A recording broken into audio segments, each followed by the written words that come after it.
My name is Monk Rowe, and we are in Los Angeles filming for the Hamilton College Jazz Archive. I'm very pleased to have Jack Sheldon with me today, who is a trumpet player, vocalist, and I've heard outgoing personality. Oh, good. So, Thank you. was that all right? Yes, very good. Good. Welcome. Thank you, and I'm so glad to be here. I think this is such a great thing you're doing. Thank you. To jazz history. The history of jazz as told by the people who do it. Yeah. You're a product of the early 1930s in Jacksonville. Well, I was born in 1931 in Jacksonville, Florida, at the St. Vincent's Hospital. Yeah. Can you tell me, as a young kid, what kind of music was kind of seeping into your consciousness at that time? Well, the first thing I remember, then I moved to Michigan. I moved to Saginaw, Michigan. Oh. We were following my father, but we never caught up with him, but we were following him, though. And so I got to Saginaw, Michigan, and my mother brought home a record of Clyde McCoy playing the Sugar Blues. So this sent me. When I heard that, I wanted to play the trumpet, and it was great. And then I saw Harry James in the movies, and he was playing with Betty Grable, and he had his band and everything. Dick Hames, I think, was singing with it. A great time, great music. And so I was poor then, and I couldn't really get a trumpet, so I made a trumpet out of Tinker toys, these wooden toys that you put together. So I'd stand outside the Y where I swam and would compete and was a diver and all. And then I got a scholarship to a school called Cranbrook in Bloomfield Hills, and there I checked out a trumpet, and I got a trumpet, and I started playing the trumpet. Then I moved back to Florida, and then the war was on then, so I started working right away with Gene Brandt's band. Yeah, interesting you say that. A lot of the musicians went in the service. Yeah. That opened some opportunities for a young fellow Yeah, it was like great you. for me, yeah. I was young, and I got in the Union. I went down with a pipe. Gene Brandt got me in. This was a great guy, a trombone player, and he worked at the George Washington Hotel, sort of a society band, I guess. I really don't remember now what it was we played. Although, I don't know, he always thought he was jazz, I'm sure. And he taught me how to read. He struggled with me to teach me syncopation and get me so I could read the stuff. Then I went in, and I guess I got a suit. I got a blue suit, and I went in and started playing when I was about 12. And the same year that I got the trumpet and started working right away. Were they paying you as a 12-year-old the same money that they were giving the I think so. adults? I think so. I never really asked. I never knew, but I think they thought I was an adult. Oh. With that suit, Yeah. I could go up to the bar. I remember I got a whiskey sour, and it was much harder to play. After I kept seeing a lot of different clusters of notes. I see. Yeah. But that didn't bother me, though. What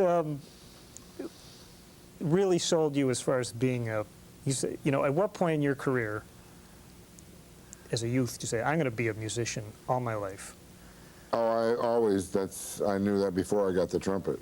I wanted to play, and I wanted to, that was to me, Harry James, to see him, and I just loved Harry James, and I wanted to be like that, and I wanted to play the trumpet, and I loved the trumpet, and it was always what I wanted to do. So I always knew what I wanted to do. That was a great thing, I guess, not wondering or anything. Yeah. And I always loved all kinds of show business. I liked the playing and the singing and acting. Yeah, so it wasn't purely just the music, it was the whole spectrum of being in front of... acceptance, yeah, and being in front of an audience and getting the reaction from the people. I guess getting that love, wanting that love and wanting to play. And I was always lucky. I always got to hang around the greatest musicians of the time down in Florida. Now, when I was starting, Ross Tompkins was a little after me, and he was down there, and there was some Bobby Banks. He was an alto player that was in Jacksonville, Florida, and he introduced me to Charlie Parker, which sounded strange to me at first, very strange. But, and Dizzy Gillespie sounded strange to me then, too. I liked Al Killian and Roy Eldridge and Coleman Hawkins and those guys. But then I came to Los Angeles, and we got a job at the Central Market downtown, and right next to the $1 Million Theater, where Dizzy Gillespie was appearing, and the Sammy Davis trio with Sammy Davis Jr. with Will Maston trio. So I went backstage, and Dizzy was warming up, and I said, "Dizzy, will you get me in? I'm a trumpet player too." So he got me in every day to see his big band, which was just incredible. Well, you know that band, wow. Just incredible. You know, so I was just in heaven with that thing. Now, Dizzy never recognized me after that. I'd see him in the years after that when I was actually playing and working and everything, and he'd always say, "You're that golf player, aren't you, golfer?" He always thought I was a golfer. And then on Merv Griffin, I got so he knew who I was. Why did you come to Los Angeles? Well, my aunt had come out from Florida, and she was teaching swimming at the Ambassador Hotel, so I came to teach swimming and go to college. I wanted to go to USC, and I went there, and I went to City College and UCLA. Were you studying music? Yeah, always music. And I started working right away on Main Street downtown, little jobs, and I met Lenny Niehaus and a lot of great players. Irving Bush, who's a friend of mine still. We've been friends for 50 years now. He was the first trumpet player for the Philharmonic, and he played for Nat Cole and all, great trumpet player. And so we met in college at City College, and I've known him all that time. Someone told me a story about you working on the sidewalk with your case out in front of you. Yeah, I did that when I was doing the Merv Griffin show. Which I made, you know, I was making good money and everything, but Stanley, the guitar player, what's his name? Stanley Jordan? Yeah, Stanley Jordan came out, and he had made a living outside doing that. So I wanted to do it, so I went and I played, and I had put a hat out, and I made money, and I really had a lot of fun. And I had a little thing like this with backgrounds that I made with a synthesizer and a drum machine, and so it was a real good way to practice. And then people would give me money, and I'd get crowds of people. I did that for a while, but then people would think I was destitute, and people came up and said, "You know, you poor thing." And so I love doing it. I'd do that today, but it's, you know, it's so dangerous now too. People, you never know. Yeah. You may have some nuts come around. I'm one of the few people that's done that, though, right? Yeah. Any of the other guys said they did that? No. You know, you see it in New York. I've never seen it here. They do it in New York, you know. But. Well, people looked at me like I was nuts, you know, and they really, but I mean, I was really, and that money that I got in that hat was some of the best money I ever got. I don't know why. You count those dollars after, you know, I mean, like $170 sometimes. Wow. And the government never knows about it either. Well, now they do, yeah. But well, the government won't check on the jazz archives, will it? No, yeah. Well, I didn't mean to skip ahead so far. Because I wanted to make sure I get the story here. How was your experience in the military?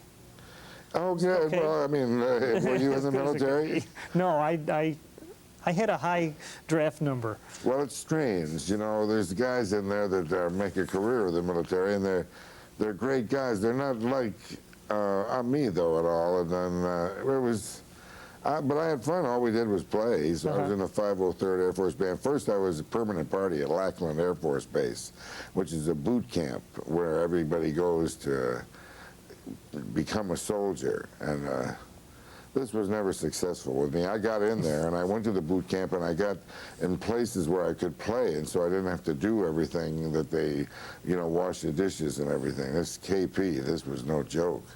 So I got out of doing that stuff, but I remember that my corporal, that was the flight sergeant, and the Corporal Bristow, I'll never forget this guy. If he's still around, I wonder if he's still going now, but he got so mad at me because I got out of doing so many things.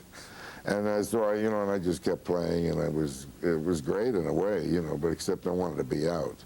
So I had a chance to go with Stan Kenton right after I got out of the Air Force. Bill Berry was in the Air Force too. Monty Budwig. Monty Budwig was in the band that I was in. Most of the fellas who were in the service, which is almost all of them, seem to be fortunate they got to keep playing music. That most of them didn't have to just leave it behind for those 2, 3, 4 years. Yeah, we were lucky. Yeah. We went, a whole bunch of us, Monty Budwig, and we went to Las Vegas to see about that band.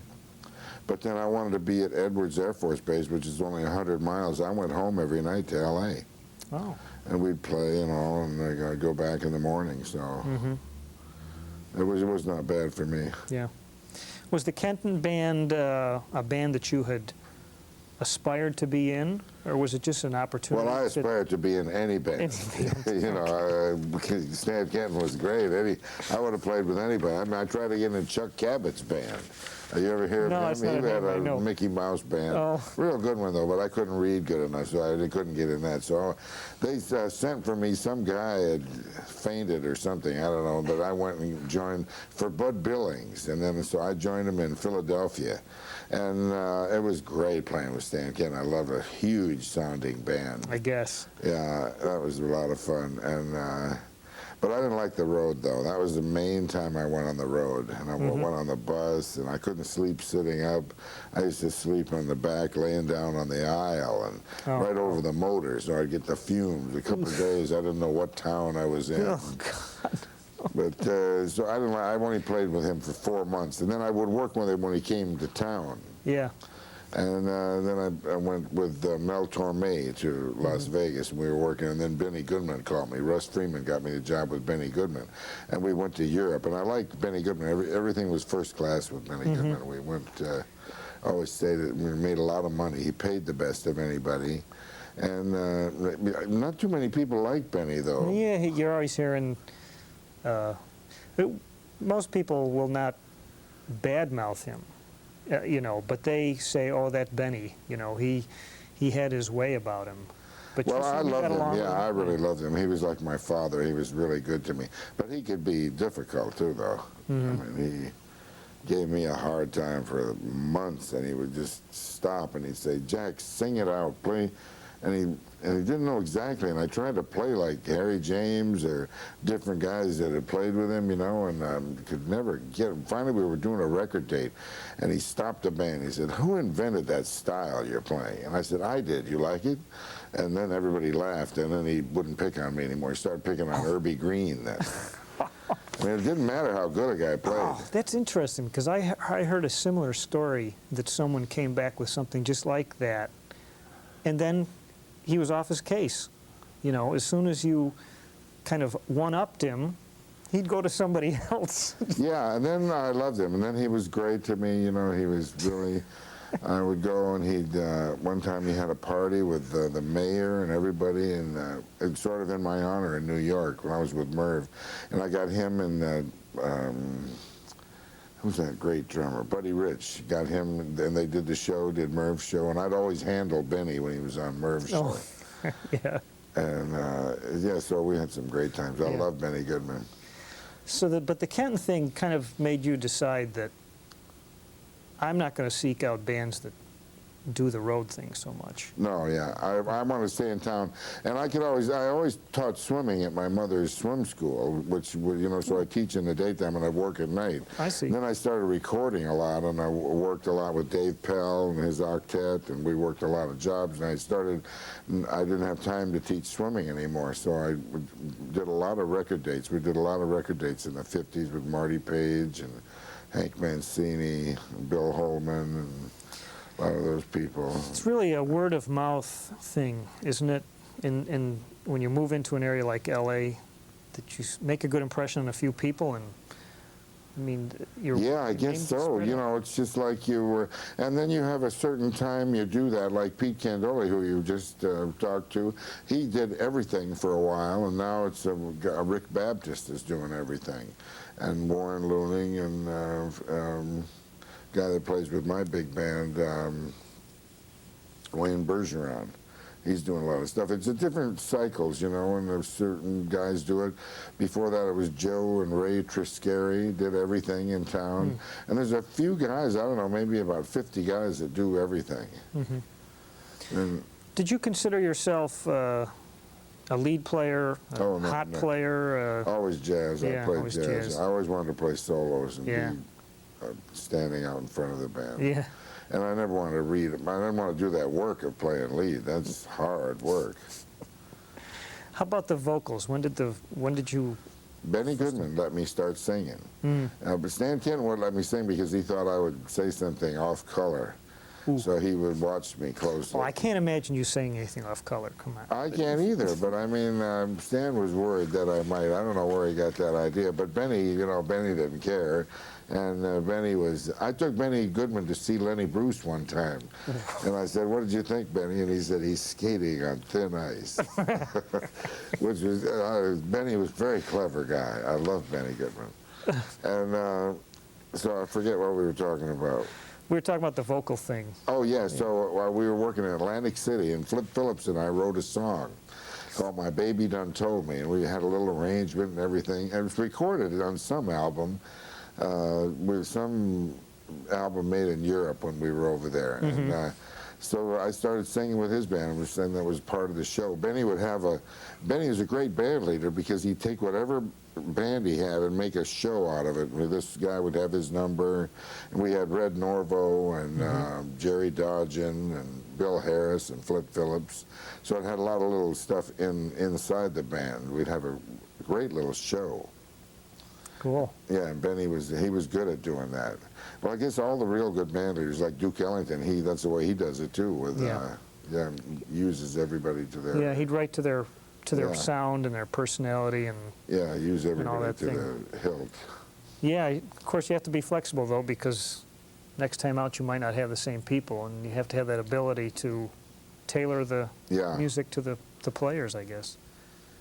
So this. In the late 50s, early 60s, music was changing quite a bit in this country. There was the rock and roll coming in. Did that affect your work at all? Well, I played a couple Beatles tunes with Benny Goodman. I played She's a Woman. My love, don't give me flowers, presents. Yeah? Like that, yeah. No kidding. I was trying to be popular anyway, you know, that I could. But that's kind of a good tune, though, too. And we did an arrangement of that. We did it at the Theater in the Round in San Francisco. We were staying on the houseboats in Sausalito. And we had, Bill Hood was playing baritone saxophone. And we were having kind of an orgy on the houseboats, and it had portholes. And Bill Hood wanted to see what was happening. So he could have come in the door because it was open. I don't think he knew the door was open, though. So he went up on the roof and was looking, and he fell down and broke his leg. And we were working in the Theater in the Round, so when he came up, he was limping. You know, so the whole band limped up to go on, and then even Benny Goodman started limping up. So it was a little story. You guys were so sensitive.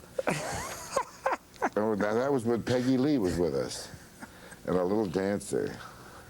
I guess. Those were great. I guess days. he won't be peeping in too many portholes, huh? Well, he's gone now, but yeah, he could have come in, but he broke his leg, and also he was going with a one-legged woman. Get out of here! No, she sang at the Trident.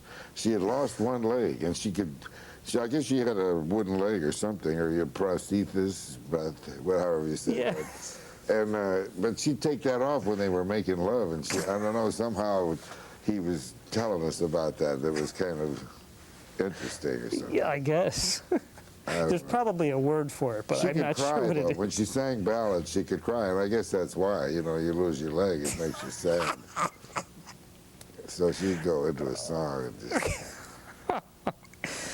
Whoa. Tell me, you got me, makes me think of when you worked at... Did you ever go with a one-legged singer? No, I not a one-legged singer. You seem to identify, though, somehow. I don't know. Maybe there's a desire there or something. Well, yes. I don't know. She had some kind of specialty that she did. It was Bill seemed to love it. I don't know. But then he fell off and broke his leg. That was really something. All right. You worked comedy into your repertory sometime along here. Yes, I was working with Julie London and Bobby Troop. Bobby Troop just passed away, you know, last Sunday night. We're going to do a memorial with my big band and Super Sax and Paige Cavanaugh. But I was working with Bobby Troop and Julie London. We were working at Mr. Kelly's in Chicago. And she stopped in the middle of her act and asked me for a cigarette. And then we started talking, and I developed a comedy. From that. I wrote The Atomic Bomb, a song that I used to do. Well, I guess I still do it, but I haven't done it in a while, though. But that was a funny song. And we started doing it with them. And then I met Jack Marshall, Frank Marshall's father. He wasn't. Frank Marshall was this movie director that made, I think, with Harrison Ford. What was it? Indiana Jones. Oh, yeah. All those pictures. Yeah. And so he's doing real good. Uh-huh. And Jack was his father, and we wrote comedy together. And this guy was so funny. He was a guitar player, and he wrote arrangements. He wrote the, what was the name of that show on the television that's so popular? The Munsters, yeah. Oh. Yeah, so we did that a lot of time with Manny Klein and Yuan Racy. Yeah. And yeah. Shelly Man, but a lot of good guys. And this guy was really funny, so we did a lot of comedy together. We did a comedy album, in fact, for Capitol Records. Amazing number of swing musicians, jazz musicians found their way into the studios here. Most of them are older than you, weren't they? I hope so, Yeah, I hope so too. because now I'm older than most everybody. You must have kept them young, I think, with your distinctive personality. Yeah, well, I used to get a lot of laughs. Marty Page used to get mad at me if I'd get too many laughs, so. But, you know, he wanted the more serious stuff. Hank Mancini was real good. Yeah.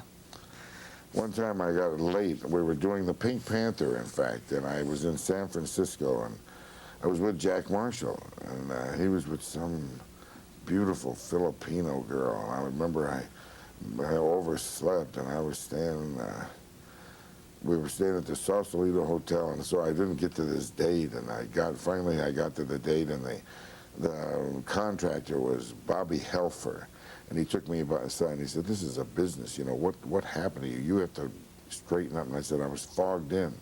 And he says, "I called the airport, there was no fog." And I said, "There's many ways to be fogged in, Billy." This one got famous.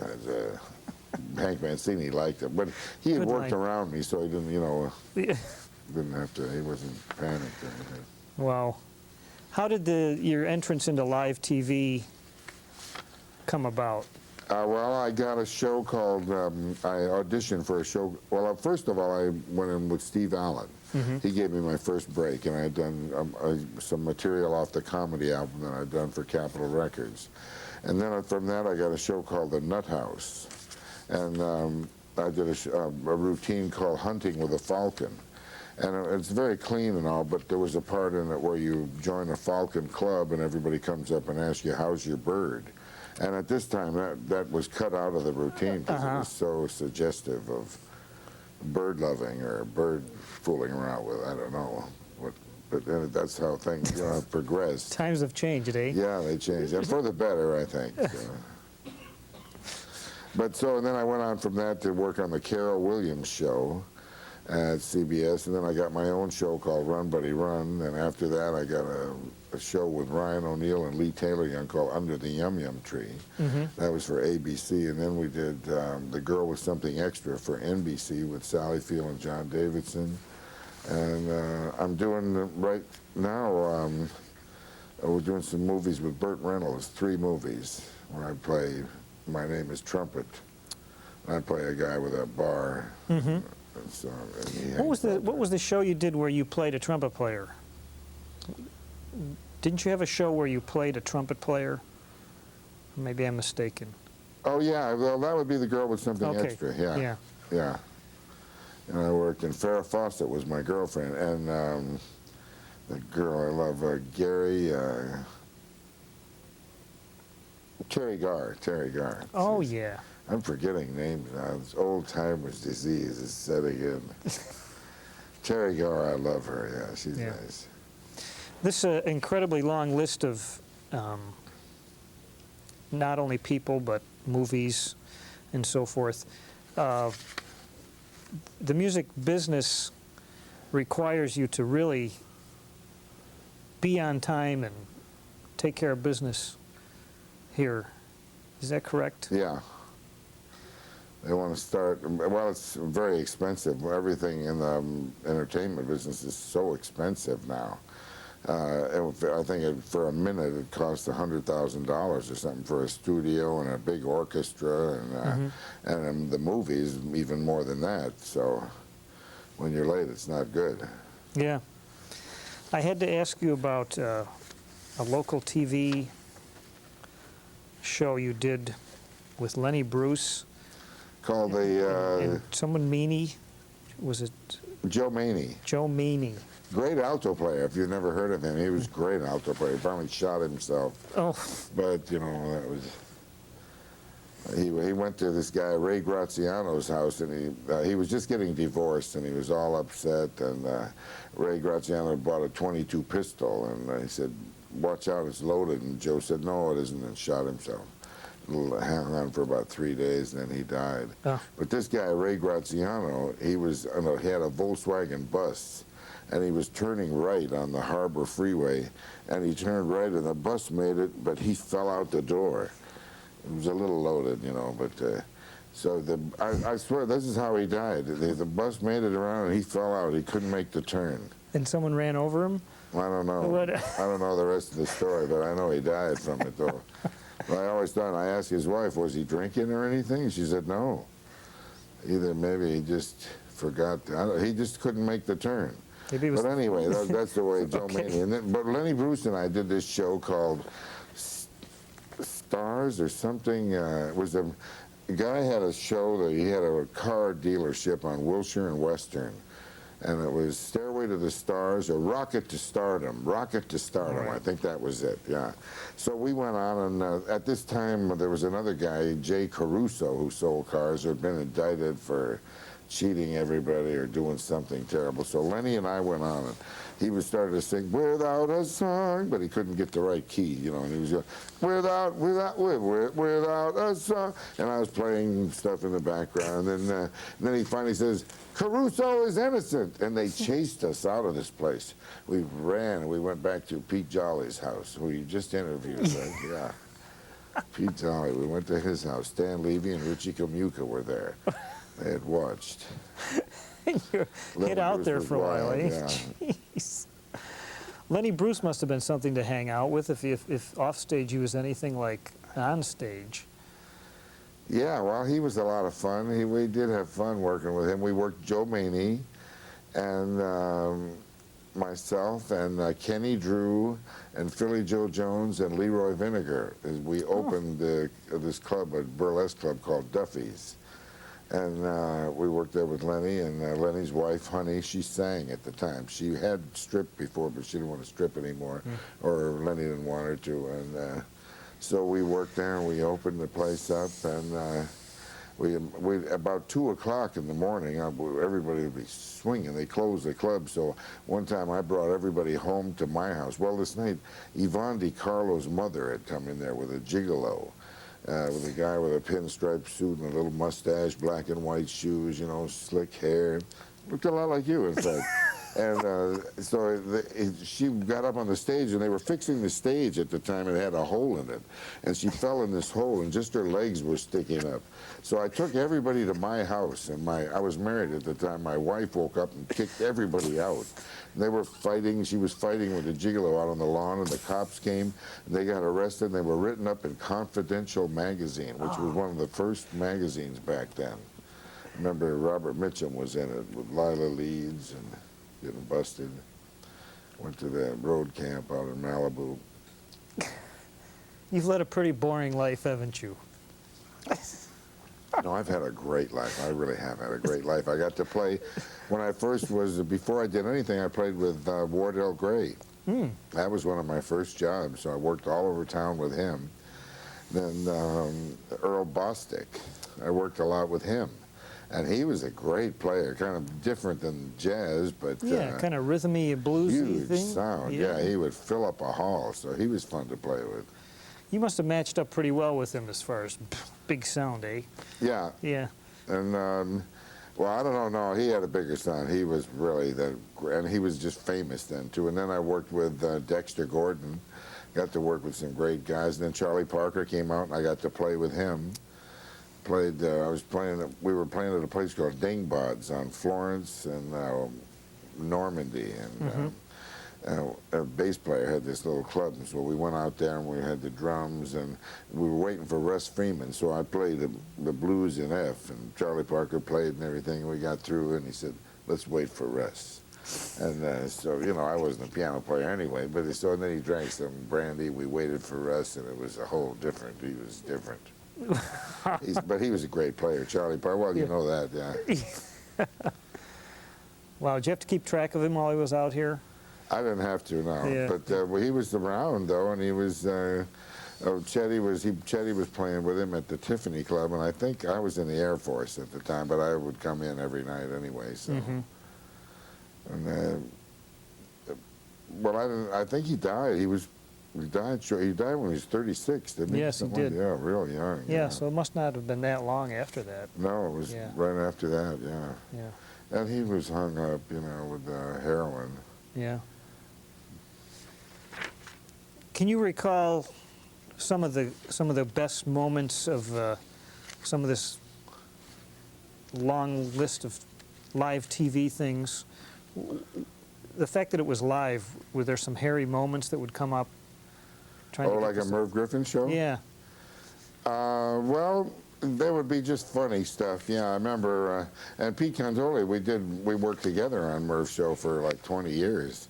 And Pete, we'd play in Las Vegas. We played an hour-and-a-half show, and it was all acts.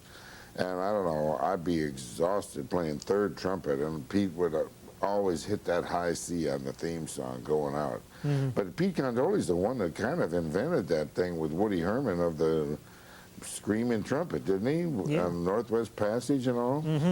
Yeah, he's a great trumpet player. And we mostly anything we did was funny. Nothing was too, you know, too hairy, you know. Yeah. Were you on the show when John and Yoko came on, Merv Griffin? No, I think that must have been in New York. Ah, yeah. Well, I don't know. Was it out here? If it was out here, I was on it, yeah. I can't recall, actually. Who were some of the guests that you liked to see come on? Well, I always liked George Carlin and just the real good comics. I love to see Richard Pryor and Woody Allen and those guys. And well, that's the thing about Merv's show was so great. You got to meet everybody, all the great people. Got to meet Lucille Ball. She was great. She'd always say, "You're not going to wear those pants on the show, are you?" Stuff like that. She was very motherly to me. And well, got to meet Oscar Peterson, I think, on that show. And, then we used to go to Canada, and he'd come and sit in with me, and that was a great thrill. God, what a great piano player he is. And got to sing with Ethel Merman and dance with the other one, the girl that did all the dancing. Jeez, I can't remember these. Ann Miller, yeah. Oh, yeah. Yeah, and then Bernadette Peters, got to work with her. I love Bernadette Peters. Yeah, what a great singer she is. Merv Griffin was a pretty powerful man. Was he good to work for? Yeah, great. Yeah. Really great. And it was an easy job. We went in at 4:30 and we were through at 8:30. And we work 3 days a week, I think. So you were filming a couple shows a day or something? Yeah. And, you know, he never bothered anybody. He let me do anything I wanted to do. He would cut it out if I got too weird, but that hardly ever happened, though. No, I can't imagine. If you had a conflict, were you able to get your own substitute? Oh, with Merv? Yeah. Yeah. Yeah, we could always take off and do anything that happened, you know. Right. He didn't like it if you took off too long. I think he got mad at Jake Hanna when he went with Super Sax. And then Nick Ceroli started doing it. I see. But if you had to do a record date or anything, and he always let me tell you, I was doing the series, The Girl Was Something Extra, when I did Merv's show. Oh. So I'd take off a lot during that. Yeah. Did it take a while to get comfortable in front of the cameras for you? Not for me, no. I just loved it.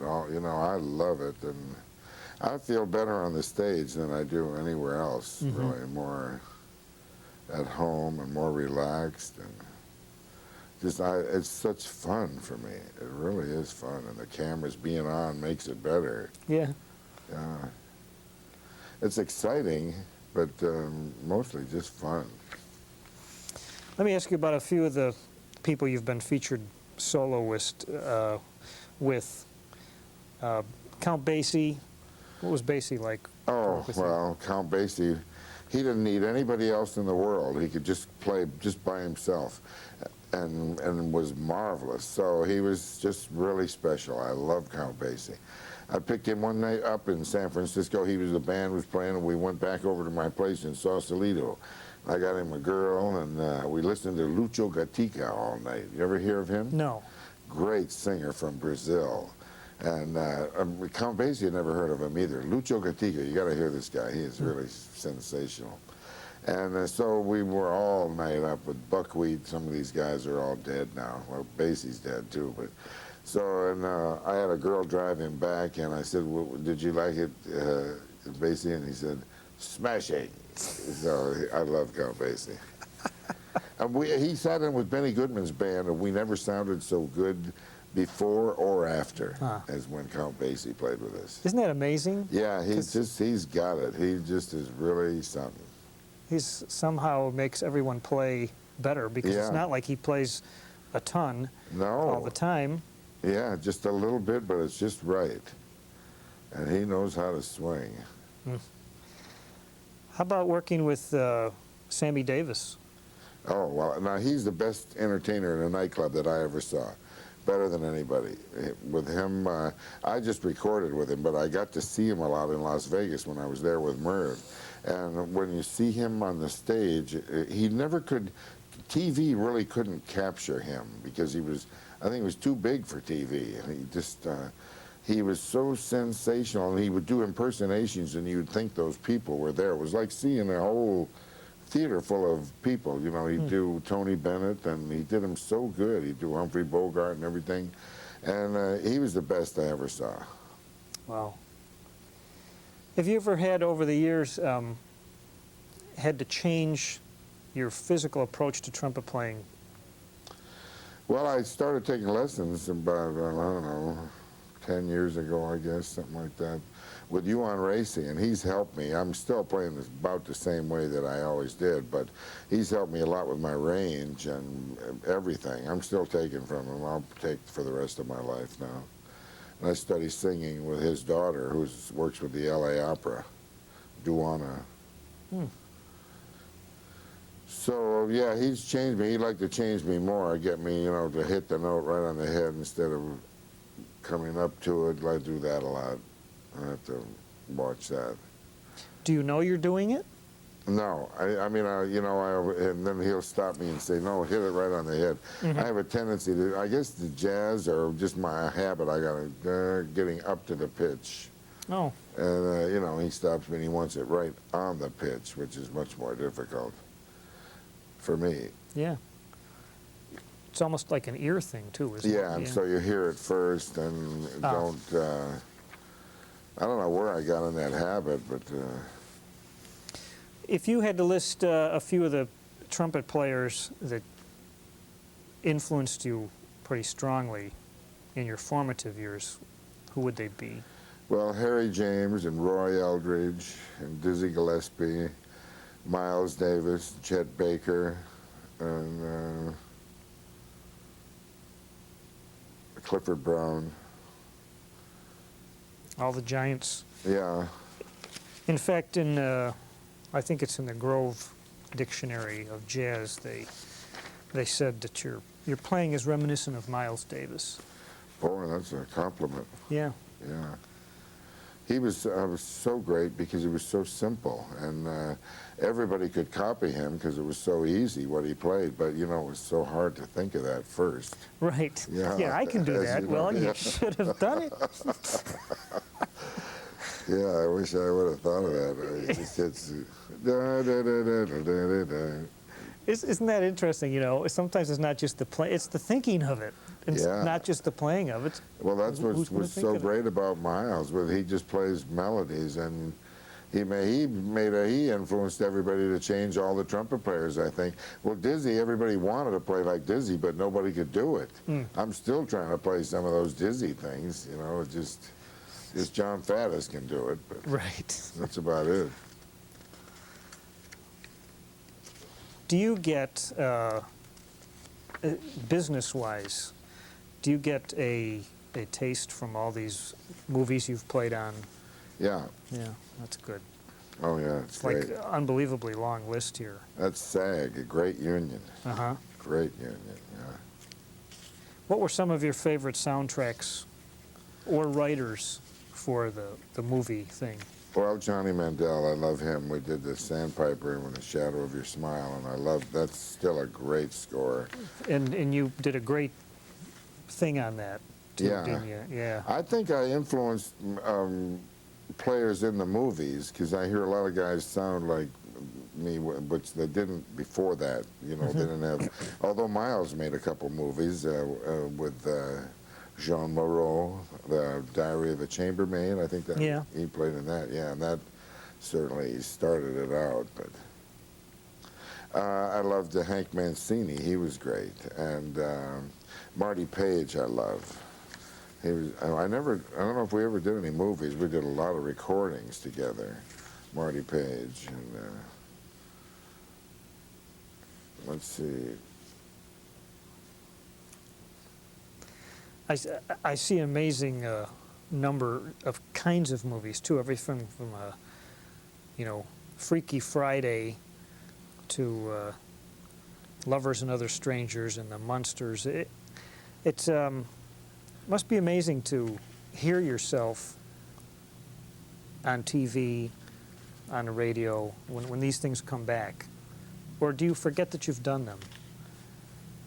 Oh no, I can hear it well no, I forget I've done some of them, yeah, but the ones that I had solos in I can usually remember. Uh-huh.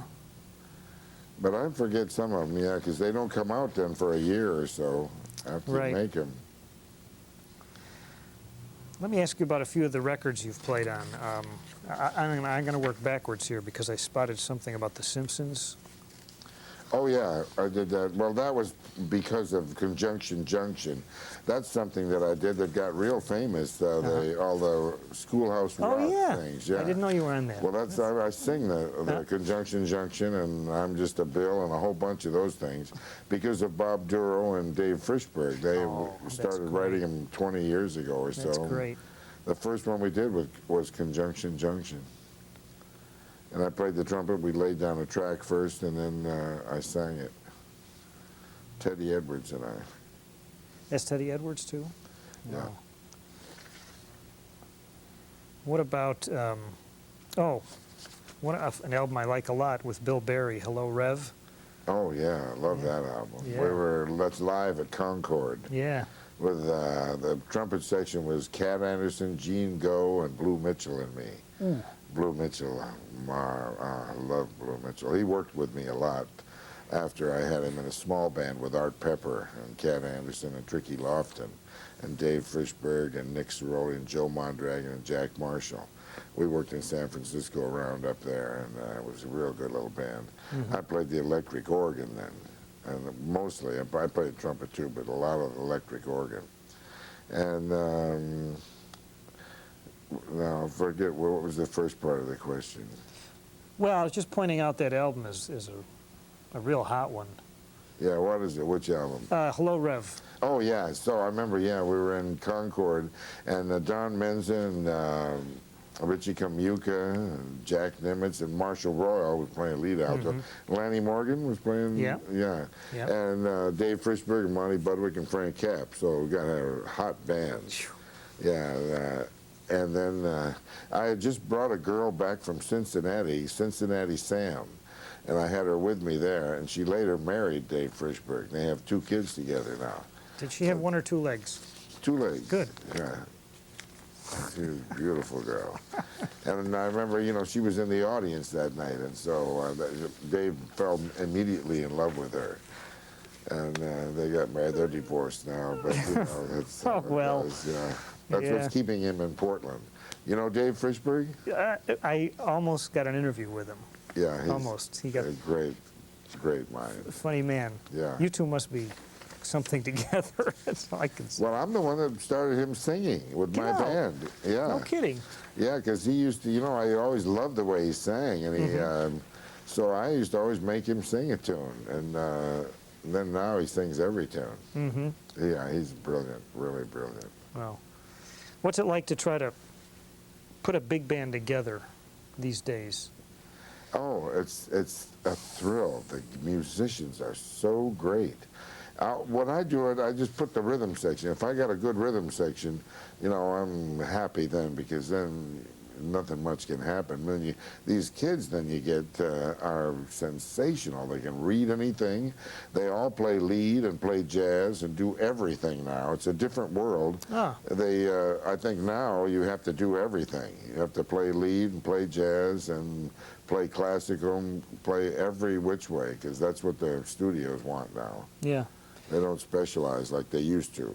Mm. Yeah, you would get known as, you know, call. Yeah, I was this always guy, a 'cause- jazz player, and now everybody has to do everything. Wow. But to put a big band together, it's always a thrill, I'll tell you. We just got through working the AT&T golf tournament up there with Clint Eastwood, and we had a great show. Diana Krall and Glenn Campbell and Michael Bolton, and Clint Eastwood and his wife and my band, and oh, Wow. sensational. Who writes most of your charts? Tom Kubis. I don't know if you know him. No, He's I'm a not young guy. He familiar with him. teaches at Golden West College, a Uh-huh. real genius, great composer. Wow. Is the live jazz scene healthy around here or not? Yeah, it always has been for me. I always work good, and there's a place called Steamers, a great club in Fullerton, wherever that is, somewhere way out somewhere. I know. I work there. We're going to record there in April. And I work at Chadney's every Sunday night with Ross Tompkins. We do a duet. And we work, I work with the big band, and work different places with the quartet, Spaghettini's and different clubs. One at Catalina's in Hollywood. Mm-hmm. Then I work sometimes with Jeff Goldblum, you know, the movie star band, with Peter Weller plays trumpet and Jeff Goldblum plays piano. No kidding. And we work a place you can't get into that place. Is he a good player? Yeah, he's pretty good. For a movie star, you know. He's good for a movie yeah. star. They got their own way of playing, the movie Yeah. stars. Oh, my goodness. You play a little, you pose a little. Uh-huh. You I can work a learn lot from with George Siegel. George Siegel, heck of a Yeah. banjo player, isn't he? Well, Well, you could for a call movie it that, star. yeah. He plays good, yeah. And he promised me he's going to learn another chord next year. Maybe even a minor one, huh? I doubt that. But, I don't want to hope for too much, but he's a good actor, though. And he acts like he's playing. What's your advice to a young trumpet player who aspires to what you do? Well, just study all you can. You really, you know, there's so many. When I was a kid, it was just, here in Los Angeles, it was just Chet Baker and Connie Condoli and me, and not so many others that were right here, that lived here. You know, now there's hundreds of guys that are sensational. You know, they do everything, and you got to study everything you can about music, because all the kids I got in my band, they can read anything, and they all play jazz, and the caliber, musician caliber is up high. Well, you know, from teaching, don't you think? Yeah. The schools have done that. Oh, yeah, the Yeah. kids are good. Boy, and I got a drummer, Ray Brinker. He graduated from Texas, North Texas. They got a lot of good people come out of there, and he can Yeah. read anything, plays great. This guy is one of the best I've ever heard. Is there, let's say, a decade or 10-year span where music was really your, the music of that 10-year span was really the favorite for you? Yeah, I think when Charlie Parker started, and Dizzy Gillespie and Count Basie was going, Lester Young was still maybe the 30s and 40s back.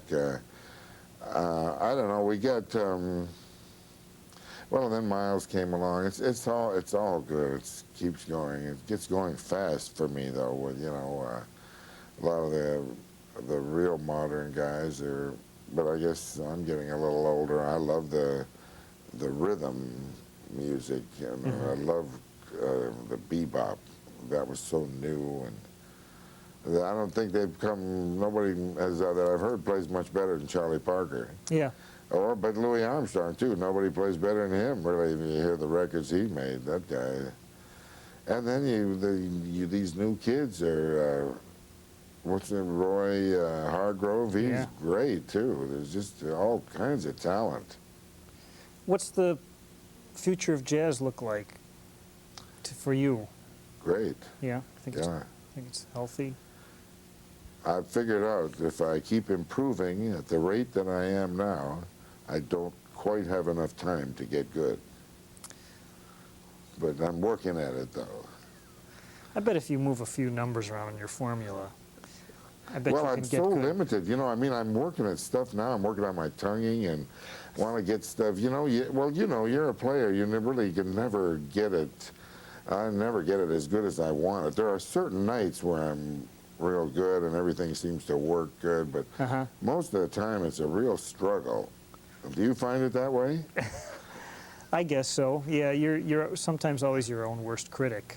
Yeah, I mean, you know, I've got to play a lot with Stan Getz, too. That was one great thrill of my life. We didn't record anything. Well, we did A Marrying Man, a movie, but I worked with him some jobs in Palm Springs and at Stanford, and boy, now there was a real virtuoso. And I don't know if he felt that way, because it seemed to just flow for him. And I asked him if he practiced. He didn't practice anymore. He didn't have to.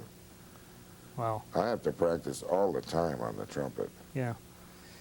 Yeah, he seemed to have that ability to directly connect what was coming out of here through his instrument. So great. Yeah, well, so I got to be with him, and I got to be with Zoot Sims a lot, which that was always good. Yeah. Are you a guy that, when you improvise, is it possible to describe in words what you're trying to do or how you do it?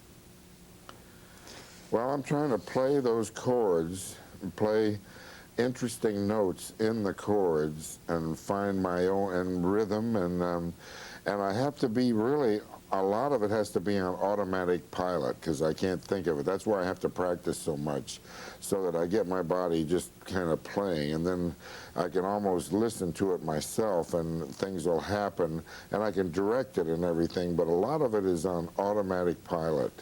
And I compose, and I know what the chords are, and I know what notes I want to hit, and how melodies work out, though, it'll be, you know, it'll happen with my body and my fingers and everything. You know what I mean? Am I explaining? No, yeah. You know what I mean. And you feel you have to be in pretty good physical shape to make that all happen. Yeah, the better. It's like a fighter, really. If you have to train like that, and the trumpet especially, you lose it so fast, your lip will just go away in a couple of days, just like you never played. You know, Wow. it doesn't seem right. And then there's some guys, they say Harry James didn't practice that much. But he used to go to my teacher, Ewan Racy, when he wanted to, he played duets with him to get back in shape to do stuff. So I think everybody has to work on the trumpet hard. Wow.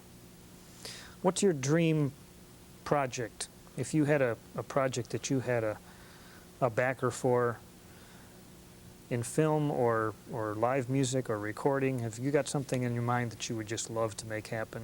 Well, yeah, a bunch of stuff. I'd love to have a TV show, a comedy show about my big band, with all the stories of all the guys in the band and all the girls, and you know, all the stuff that can happen with a big band, how interesting it can be, and how great it would be with the music and the jazz and everything.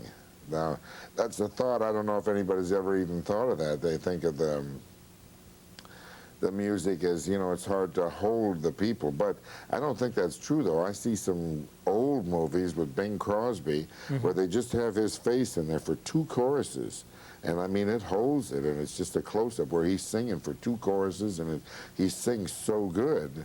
I think if you have everything so good like that, you could do something like that. But we'll see if that happens. But we just did this thing with Clint Eastwood, and he was loving it, and I was loving being on the stage with him. He's a pleasure to work with. No kidding. Yeah, just he's is very relaxed, and he loves jazz, and you don't have to hurry to say stuff. You know, you can just stand there and look at each other, which is a real, that's nice to have on the stage. You know, Yeah. usually a lot of people you work with, you got to get your lines in fast before they'll fill up the time. They don't want any dead air. Or, Yeah. yeah. Well, what kind of thing do you do with him? With back and Clint forth? Eastwood? Yeah. Well, we just talked back and forth, but it was great. We had nothing, no kind of plan or anything, but we worked real well together. We've done it a couple of times now, and it's always works real good. Because he's very confident, and you know, he's Dirty Harry. You know, he doesn't have to worry about anything, and he's great to work with, and he loves jazz too. I think he has a son who's a... Yeah, Kyle, who I worked with. Oh. Yeah, he plays bass. Wow. Worked with him and Roger Calloway. We did the Film Institute Award for his father. Buddy Collette, all guys you've interviewed. Yeah. Ralph Penland. Wow. Yeah.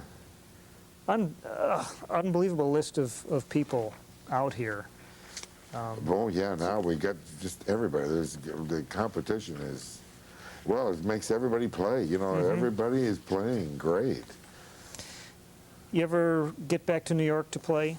I shouldn't say back. Do you ever go to New York to play? Yeah, I've been there. What was the last time? What was I did that? Oh yeah, Carnegie Hall with Rosemary Clooney. Uh-huh. Yeah, that was a thrill. God, I love Carnegie. And I've done Carnegie Hall with Benny a few times. We did the 40-year anniversary, and then I did a few concerts with Benny back there. And then I got to go back with Rosemary Clooney. We did a tribute to Bing Crosby. So that, I love her. She's a great artist.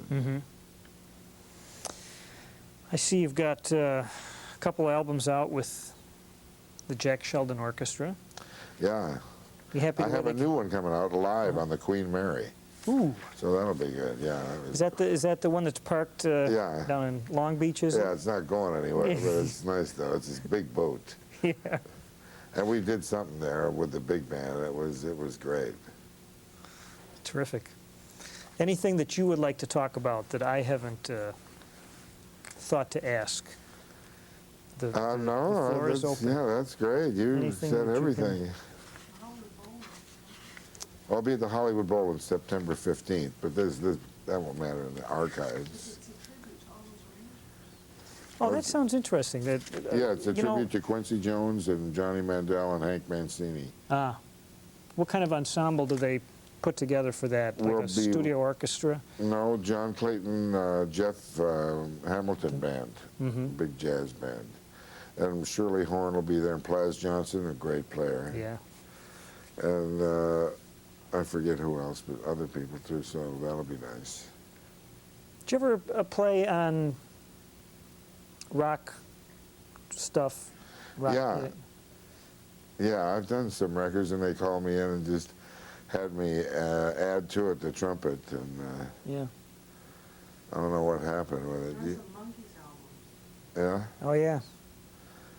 So I've done anything for money. Yeah, sure. Why not? You played with Leon Oh, Leon Russell, yeah, I did a lot of stuff with Leon. Oof. Love him. There's a talent. Oh, great talent, yeah. Yeah. I've been so lucky. I've really been around the most talented people. Dave Frischberg, who, you know, we worked together and knew each other close since before he moved to Portland, but he's a great genius, and I got to be around him. And Bill Berry, here's a guy who got that band together. Yeah. I mean, and he's a great band leader, too. He does it with no strain at all. And that was a lot of heavyweight guys in that band, boy. I guess. Yeah, and Jimmy Cleveland was there. Yeah, I remember. Yeah, that was really some good band. Yeah, I've gotten to be around great people. And Art Pepper, I loved Art Pepper a lot. He was great. Kind of crazy, but he was a great player, though. Do you think the bop phase of jazz confused the audience, the jazz audience that might have been into swing and so forth? And Well, probably, because it confused me at first. That when Bobby Banks played me that Charlie Parker solo, but he played it on his alto, and it sounded really strange. you know, and I couldn't really get with it right away. So I guess maybe it was confusing, but it was so hip, you know, and I wanted to be hip. I was at the age where I'd do anything to be hip. I think I must have got a beret and glasses and everything. Yeah. But, and so I loved it after it was so hip. But it was confusing at first. I was more Roy Eldridge. Ah. You ever heard Roy Eldridge's Rockin' Chair with Gene Krupa's band? Yeah. Oh, yeah. Well, I got to get a copy of that. I want to. I bet we can get one. Oh, boy, I'd love to get a copy of that. That's one of the great records of all time. You remind me, and I'll get you one. Okay, Yeah. great.